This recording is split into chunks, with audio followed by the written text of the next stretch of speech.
జై భీమ్ జై భీమ్ జై భీమ్. ఈరోజు మార్గదర్శి రూపకర్త భారతరత్న బాబాసాహెబ్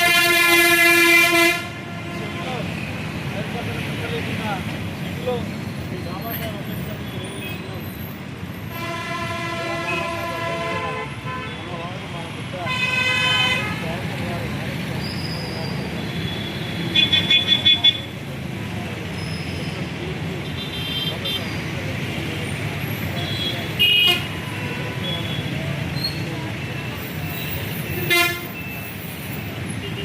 అంబేద్కర్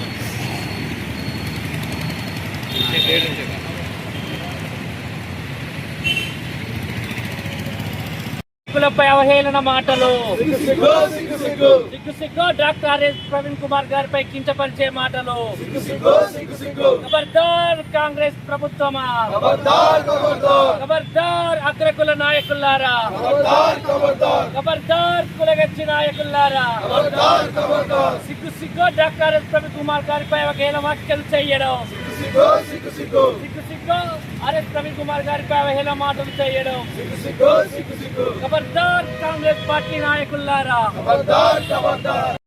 డాక్టర్ ఆర్ఎస్ ప్రవీణ్ కుమార్ గారిపై చేస్తున్నటువంటి హత్యా కుట్ర గురించి మనం గత వారం రోజుల నుంచి వింటూనే ఉన్నాం మిత్రులారా. ఒక్కసారి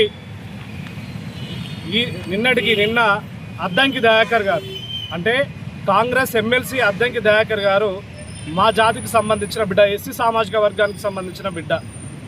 సో మా మీద మాకే కుట్రలు బండించి వ్యాఖ్యలు చేస్తున్నారు.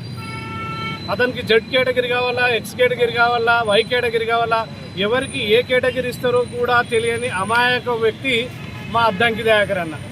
ఎందుకంటే ఆయనకు కొంచెం తెలివి ఉన్నది అనుకున్నాం, కానీ ఆయన కూడా స్క్రిప్ట్ ప్లేయరే అయిండు. ఎందుకంటే పైన రాసిచ్చింది కింద చదువుతాడు. రాజకీయ నాయకులకు ఎటువంటి కేటగిరీ సెక్యూరిటీ ఇస్తారు?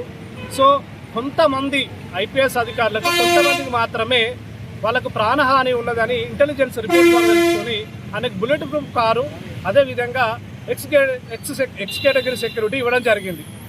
సో దాన్ని ఎందుకు తీయాల్సి వచ్చిందో, దేనికి తీయాల్సి వచ్చిందో కూడా కనీసం అవగాహన లేని వ్యక్తి మన అద్దంకి దయాకర్ గారు. మన అద్దంకి దయాకర్ గారికి ఒకటే బాబాసాహెబ్ అంబేద్కర్ సాక్షిగా జర మా రూపకర్త, మా మార్గదర్శి బాబాసాహెబ్ అంబేద్కర్ గారికి ఇక అద్దంకి దయాకర్ అన్న బయటకు చెప్తే జర ఇజ్జత్ పోతుంది, మన వాళ్ళు మన మీదనే ప్రయోగం చేస్తున్నారని, అందుకని బాబాసాహెబ్ గారి చెవిలో విజ్ఞప్తి చేస్తున్న అద్దంకి దయాకర్ అన్న గారు మీ దగ్గరకు వచ్చి అంబేద్కర్ మీకు పూలమాల అర్పించినప్పుడు, మీకు నమస్కారాలు చేసినప్పుడు ఆ అద్దంకి దయాకర్కి కొంచెం కనువిప్పయ్యేటట్టు ఆయనకు తెలియజేయండి. మన బిడ్డలను తెలివికల్లా సమాజంలో తెలివికల్లా వారిని బ్రతకనియరు, అద్దంకి కొంచెం మనమే కాపాడుకోవాలి అన్న సంగతి ఆ అద్దంకి దయాకర్ గారికి చెప్పాలి అని బాబాసాహెబ్ అంబేద్కర్ చెవిలో చెప్పడం జరిగింది. ఈరోజు రేవంత్ రెడ్డికి నేను ఒకటే సవాల్ విసురుతున్నా. అటు చూసి మా ఊళ్ళ మీదకే నువ్వు ప్రయోగాలు చేయకు. నువ్వెంత చేసి ఎన్ని ఆటలు ఆడినా కూడా నీది దండుగా ముచ్చటే.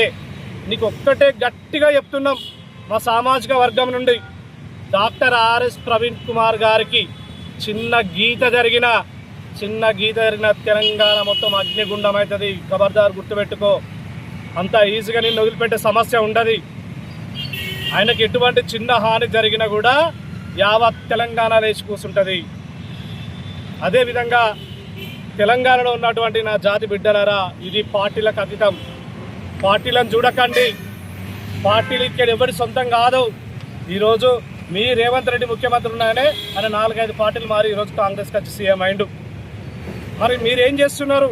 మన మేధావి, మన జాతిలో ఉన్న ఒక మంచి మేధావికి ఎటువంటి అన్యాయం జరుగుతుంది, ప్రాణహాని నష్టం ఉన్నదని ప్రజెంట్ ఉన్న హైదరాబాద్ కమిషనర్ గారు కూడా ఇంటెలిజెన్స్ రిపోర్ట్స్లో ఆర్ఎస్ ప్రవీణ్ కుమార్ గారికి ప్రాణహాని ఉన్నదని తెలియపరుస్తున్నారు. మరి ఈ టైంలో బుల్లెట్ ప్రూఫ్ కార్ తీయడం ఏంది, గన్మెన్స్ తగ్గించడం ఏంది, దీని వెనుకల్లో జరుగుతున్న కుట్ర ఏందో మీకు అర్థమైతే లేదా? మరి మనల్ని చంపుకున్నాక, మనల్ని మొత్తం దూరం చేసుకున్నాక వచ్చి మనం రోడ్లెక్కి ధర్నాలు, రాస్తారోకలు చేద్దామా? మరి ఇప్పుడు మనం కాపాడుకోకపోతే ఎవరు కాపాడుకుంటారు? మనల్ని కాపాడకపోతే ఏ దొర కూడా, ఏ రెడ్డి కూడా మనల్ని కాపాడలేడు. మనతో ఉన్నటువంటి తెలివికల నాయకత్వాన్ని చంపడమే వాళ్ళ ముఖ్య ధ్యేయం. బాబాసాహెబ్ అంబేద్కర్ నుంచి ఇప్పటి వరకు జరుగుతుంది అదే. మనం ఇంకా అజ్ఞానులాగా ఉంటుంది.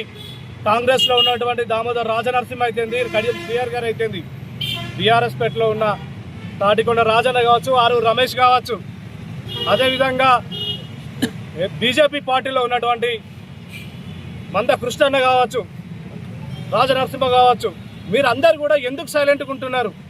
ఈరోజు ఆర్ఎస్ ప్రవీణ్ కుమార్ జరిగింది, రేపు ఇంకొకరికి జరుగుతుంది. ఈ విషయం మీకు ఎందుకు అర్థమైతలేదు?